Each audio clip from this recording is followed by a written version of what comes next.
When you see an advertisement for a fast food restaurant, it is natural for a person to get excitedly hungry by the delicious images in the ad.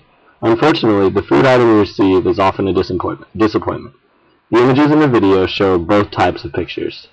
There are the images used in the advertisements for fast food, and the images of fast food that were actually received from the restaurant.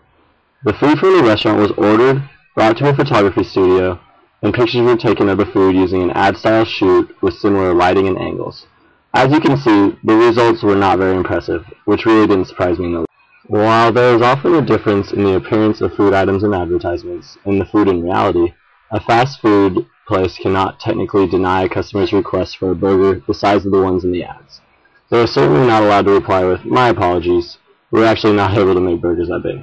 So with this picture of a Burger King Whopper, the photographer went to 2 Burger King locations and requested a Whopper that looked like the Whoppers on the menu behind the cashiers.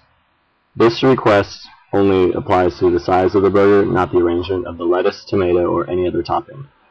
The picture shows the Whoppers that were received upon the request, which were very different than the ones that were on the advertisement.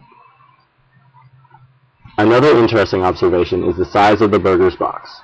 While the burgers obviously do not look like the burgers in the ads, a problem I realize is that the burgers received from the restaurant are significantly smaller than the burgers in the ads, but for some reason manage to fit snugly in the box they are delivered in.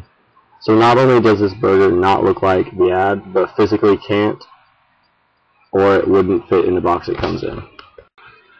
Now the question is, would the lack of similarities between advertisements of fast food and fast food in reality be enough to qualify it as false advertising? False advertising is legally defined by the Lanham Act as any advertising or promotion that misrepresents the nature, characteristics, qualities, or geographic origin of goods, services, or commercial activities. Burger King is an example of a fast food company that had legal issues resulting from accusations of false advertising.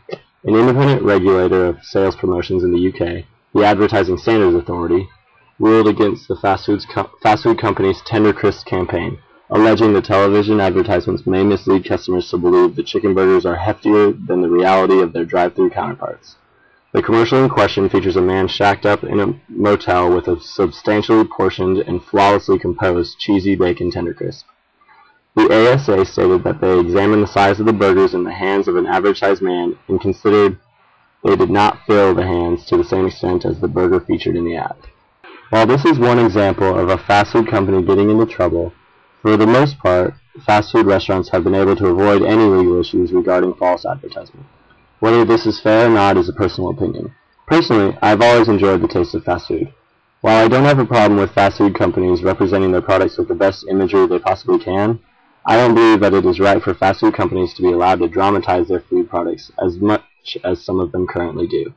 But in the end, what it really comes down to is whether you are someone who is going to refuse to eat fast food because they believe the companies are being dishonest with the advertising, or if you are able to look past the exaggerated advertising and accept fast food for what it is.